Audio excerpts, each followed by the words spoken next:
Eleri Sion iddi here on BBC Radio Wales, and that was Design for Life by the Manic Street Preachers. That came out in 1996.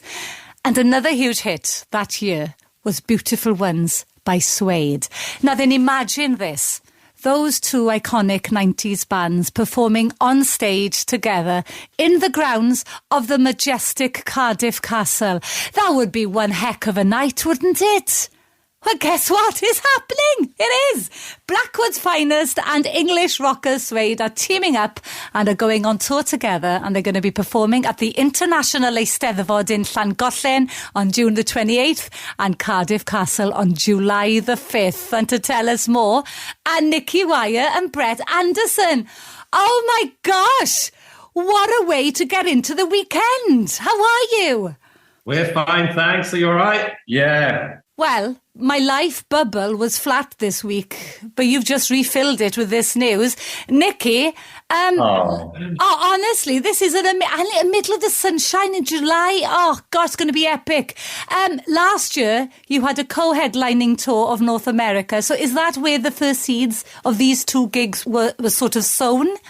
Well, actually, we first toured together nearly 30 years ago. We did a European tour together in 94. So we've kind of like worked together for a long time now. But yeah, the American tour we did in November was sort of like picking it up again, I think, and just really enjoying touring together and, hanging out and watching each other from the side of the stage and all of that sort of stuff. It was kind of an inspiring few weeks on the road. It's fantastic. So we just thought we'd do it again, And we kind of share the same sensibilities. We kind of got quite a lot of familiar sort of life stories between us all, same age, and many ups and downs, and it just kind of clicked. There's not much, there's plenty of bands you play with, you really love, you don't necessarily click with, and it doesn't really matter. But when we're together, I just think there's a mutual respect, but it's also inspiring each other just to kick on and push it further live. Well, this is wonderful news, and you're telling me there was never ever any competitiveness between you? I think there always is, yeah. But it's sort of like it's healthy competition. There's different sorts of competition, isn't there? There's sort of like twisted, nasty, vicious competition, and then there's sort of like kind of a competition where you're just sort of inspiring each other. And I think it's an interesting dynamic between the two bands, because I think there's real similarities between us. There's a sort of volatility to both of the bands that's always been there, but there's also a kind of a separation. I don't think we've ever been kind of like grouped in a kind of movement together. We've never really been part of anything, and so there's sort of like there's similarities and there's differences, and that's an interesting kind of combination, interesting paradox.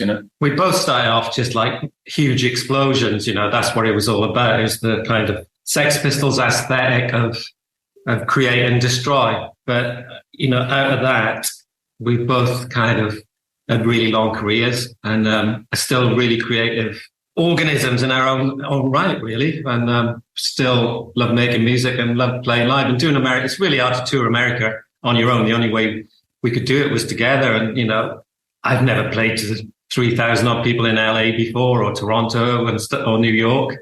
And so it was I think the audience appreciated us putting it on as a co-headline show.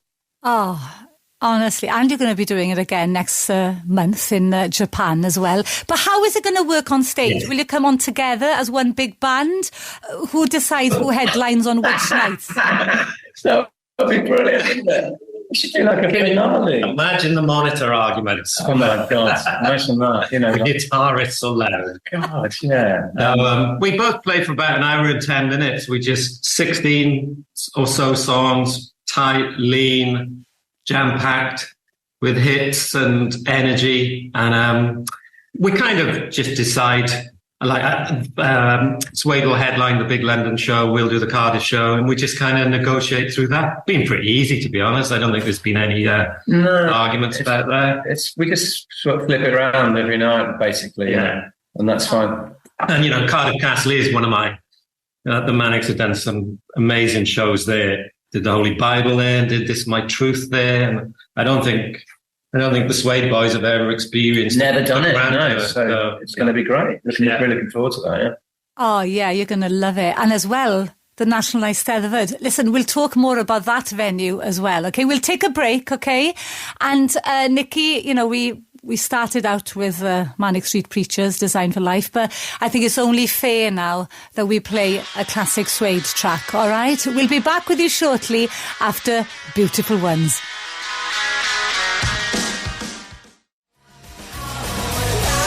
That was Beautiful Ones by Suede, and they've joined forces with the Manic Street Preachers for a UK tour, but 2 concerts next summer here in Wales. They're going to be live at the International Eisteddfod in Llangollen in June, and then at Cardiff Castle in July. Brett, I presume this will be the first time for you at the International Eisteddfod, actually at any Eisteddfod. Have you any idea what an Eisteddfod is? Sorry, say that again. I did what? And I said, it's Welsh culture, basically. No, sorry, I sound really ignorant. I don't know. I don't know that. Well, tell me, enlighten me. Well, basically, it's a festival, lots of competitions, poetry, music, dance, composition, all right? But if you broke the word down, it means sitting together. Oh, that's nice. Yeah. Yeah. Okay, that sounds great. Well, you're going to be doing it, the standing up, hopefully, and rocking the show. But Nicky, have you ever... Yeah, we played there about 5-6 years ago, I think, and it was actually brilliant. We didn't know what to expect, to be honest, Eleri. It was, new ground for us in many ways, and it's great to get a part of the country, Llangollen, where you don't necessarily do gigs. We're always trying to play everywhere we can in Wales, and it's not always easy just with venues. So it was fantastic last time. And I'm sure Brett will love it. Oh, yeah. It's going to be amazing. It's in a beautiful valley as well. All right. So if you've got some time. Oh, wow. Well, hopefully we'll get good weather. Yeah, exactly. It's always nicer up there. I promise you. What's the weather forecast for July next year? I'll get back to you in end of June. And James's Welsh is absolutely coming on. He's because his kids are in a Welsh school, his Welsh language is absolutely, he blows me away how good he's got at it, because I am terrible at all languages. So James Dean Bradfield is a man of many talents.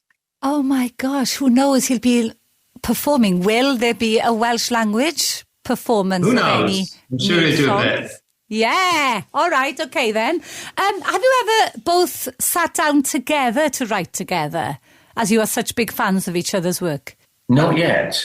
I think one of the reasons we get on, it's not like we're out boozing together and stuff like that. There's, as Brett was saying earlier, there's always been a kind of otherness with us as bands. When we go back home, we kind of live totally different lives to the band. Well, I know I do. Yeah. It's the and I just had my 30-year wedding anniversary. Aww. And that just cleaning the toilets and getting the Hoover out, which I'm perfectly happy with, to be quite honest. I think you do need to switch off in some respects. I think you do, yeah. I think you need to have a sort of like a dual life, don't you? Yeah.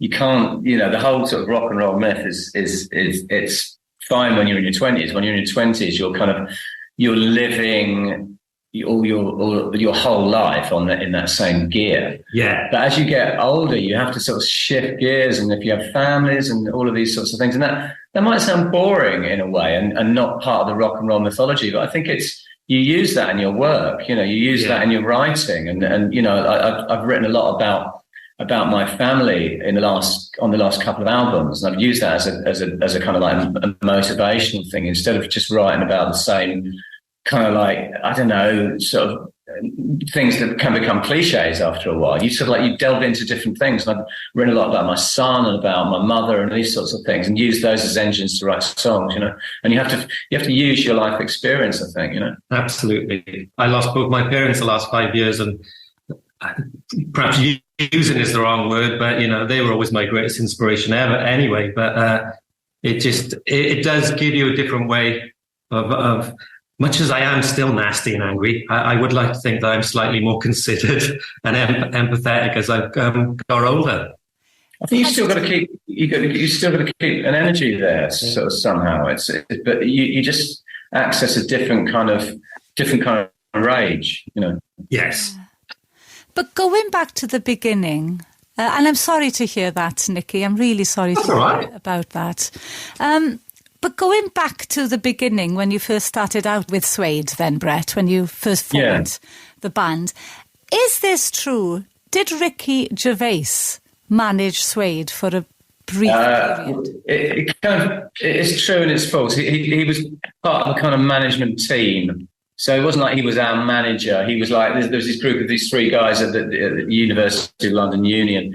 Actually, I'll tell you what is true, though. Simon, our drummer, used to work with Ricky in the ULU ticket office. So that's the sort of main connection. To be honest, I've seen more of Ricky since sort of like, kind of we became successful and he became successful than I ever did back in the day. But Simon knows him really well. And they're kind of mates still. He comes to gigs occasionally. He's always very funny, very sweet. Oh, brilliant. I can't not mention sport with Nicky. And I know we're talking about this brilliant tour. But, imminently, okay, Nicky, tomorrow, big game for Wales. Yeah. Have you had a chance to pop over to France to catch any of the Wales games in the Rugby World Cup? I haven't. This time 4 years ago, we were actually in Japan watching Wales beat Australia in the Rugby World Cup in the group games. Yeah. We spuriously invented a couple of gigs, but basically it was about watching some of the World Cup. This time I just haven't. I haven't had time. I have watched an immense amount of TV though. From the Solheim Cup to the Ryder Cup to every single rugby game. It's that 30-year marriage I just talked about might be coming to an end if I watch any more rugby. Nicky, if you're still hoovering and watching the rugby, that would be absolutely fine by me, I'm telling you now. Listen, it's so exciting, this news that you're both going to be co-headlining next year. Have a great trip in Japan, all right? And don't fall out. We will. We'll try not to. Okay. Yeah. You take care, guys, and thank you so much for your time today. And thanks very much. All the best. Thanks, Eleri. Bye. See you soon. Bye-bye. Ta-ra, bye. And you can see the Manic Street Preachers and Suede at the International Eisteddfod in Llangollen on June the 28th and Cardiff Castle on July the 5th. And tickets go on sale next Friday.